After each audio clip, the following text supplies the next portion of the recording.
Somewhere there's an island of meaning hiding in all these words. Somewhere there's an island of meaning in the voices that we've heard. I keep having dreams of a school bus.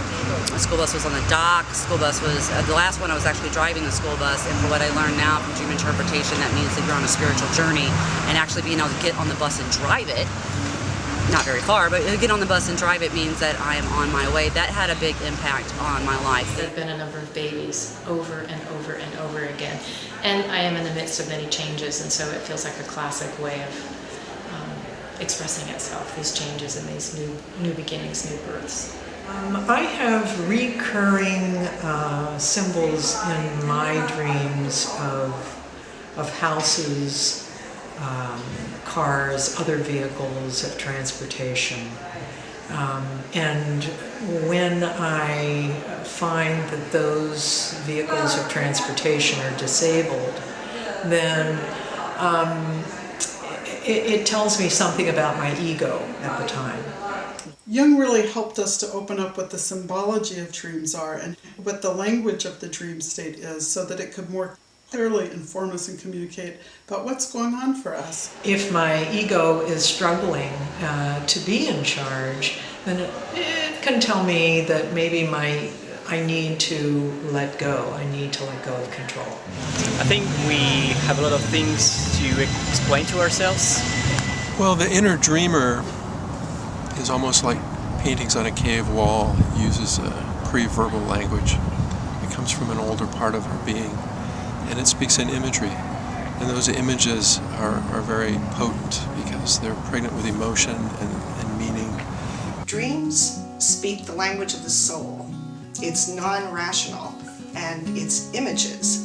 And from that place, not only do come dreams, but also visions, also art, also all sorts of creativity. All the great discoveries of science actually come from that same place. Dream interpretation is something that has been used from the beginning of recorded time. In the case of the Bible, it was to send the person a message. I study with a medicine man, and he says that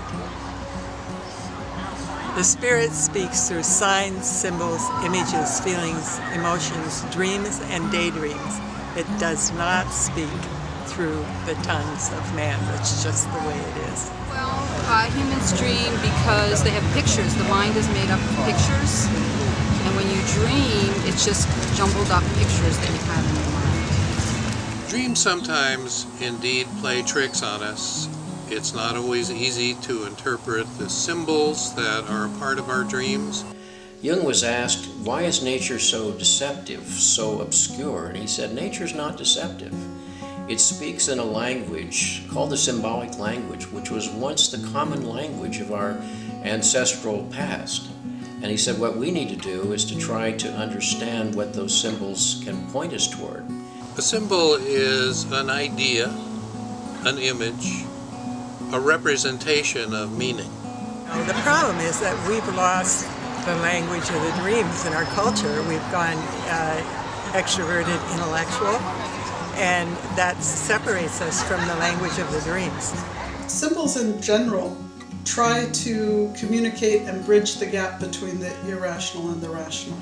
Artists express the unconscious through their symbolism. Their art is a connection with a deeper, soulful, non-intellectual piece. So artists' purpose really in society is to represent the symbols, is to represent those things that are ineffable and difficult to describe with words. And Jung was overjoyed, I would say, that would be my word, when an image appears. Because with the image, one can then work with that. One can amplify it, one can draw it or paint it, or in other ways, try to get at the meaning of that dream for that person. So there might be 3 different definitions for a symbol, but in that moment, one of those are going to pop up, and that's what that might mean for that dream. And I think of the dream not so much like a narrative as imagery and images that shift. For instance, I had a baby alligator that jumped on my finger the other night. My guess is that there's a primitive part of me that's kind of resisting what's going on in my life. Sometimes the dream symbols, the issues presented in the dream are disguised, and we have to be good explorers and peer through the disguise to come to the core of meaning in our dreams. It's always mysterious. We never can quite grab it, and the rational mind wants to grab it and hold it tight. But we can't do that with dreams. They're non-sequential sometimes. They're using images that we already have from the world, but they're uniquely designed for us. It's an interesting language problem. I have sipped from streams of longing.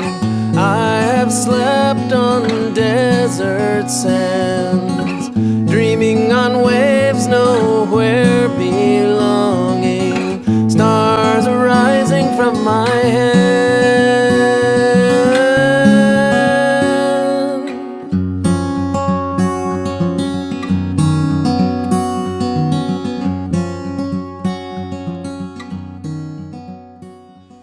In German, the word for nightmare is Albtraum, or Albträume, and it means essentially the dream of the magnitude of the mountains, because they embody that large other that seems to dominate. And so we are small and life is large. You can run and you can walk really slowly, but the lava's still coming. It's still going to get you. That feeling of it's coming, and there's nothing you can do about it.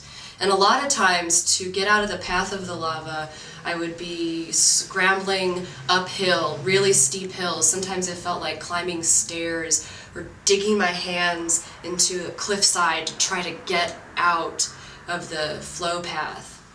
I'm chewing something really sticky, and it sticks to my teeth, and it seems to be getting larger and larger, and I have a big wad, and it's sticking to my teeth, and my teeth begin to get pulled out.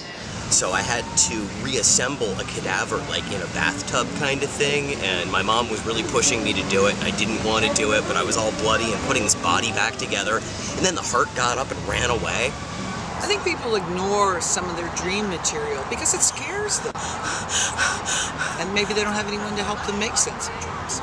I ignore stuff all the time. I refuse to write it down because I know it means something. So my belief is that Spirit speaks to us loudly sometimes so that we remember the dream and evolve out of it, get the good out of it, to understand the language of it, and so that we don't, most of all, don't forget it. It's that nightmares are also an opportunity for our emotions to come through. First of all, unresolved emotional issues are the reason we dream, because there's an ongoing need to get a wide enough and deep enough capacity to deal with what life brings us. The psyche is using energy to say, get it. I'm sending you the message. Are you getting it? I really like strong sensations, so I don't feel like having a nightmare is something you have to be afraid of. We have recurring dreams because our unconscious is very interested in making us more whole. And so if we don't get the message the first time or the second time in a dream, it will keep at us because our own unconscious way of knowing wants to make itself more conscious to us. Nightmares are experiences of the overwhelming nature of life. In fact, there are times history itself is a nightmare. So wherever we are encountering that which feels large and monstrous in our life, it can show up, and sometimes in exaggerated form, or where our fears get embroidered and the way in which they are summoning us to take them more seriously and to address them more consciously. Midnight Pilgrim, there's a fire in your belly. Midnight Pilgrim, there's a storm behind your eye. Midnight Pilgrim, don't let the shadows tell you you can't hurl your burning heart across the sky. Jung found that the types of images that showed up in dreams were also showing up in mythology, but he loved looking at the way symbols appear in different cultures and across different times. We call these archetypal meanings, in other words, blueprints, things that we all share as human beings. These core patterns that are grounded in our biology show up in dreams as symbols, and that makes them very powerful. I believe symbols appear in dreams because they're a piece of who we all are in a connected sense. We all share much of the same symbology and same symbols in our lives and experiences. One symbol of connectedness in dreams is the recurring theme of water, the recurring ebb and flow and dance in water, the submersion in water, to come back about coming out of life, coming out of experience, immersion. I've had people present with quite different life circumstances, virtually the same dream, and then you begin to realize that there's some kind of storehouse, if you will, a thesaurus of imagery that we all draw upon. Some of it from popular culture, to be sure, some of it from the unique history of each person, and some of it from the collective unconscious, as Jung called it, the storehouse of images of humanity. Because the human being is a creature that forms these images, and the human psyche has been doing that for thousands of years, and we know that directly from their reports.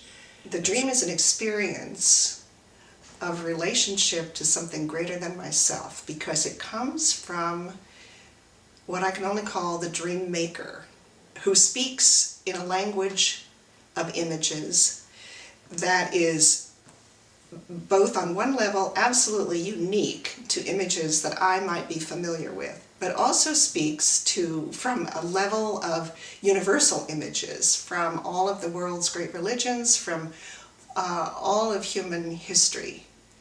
And through that experience of interaction with dreams, I come to feel connected to something greater than myself. And that is what Jung did. Open us back up to wonder, awe, and mystery. We're not the center of the dream. The dream dreams us. Down in my cellar there's an ancient cask of wine. It's been there forever, since long before my time. And the stairs creak and groan as downward they wind. And I yearn for a taste of that deep cellar wine. All of us dream 4 or 5 times every night. What differs is our capacity to remember them. And that's something that we can actually train ourselves to do just by having the intention that the dream has something that's valuable.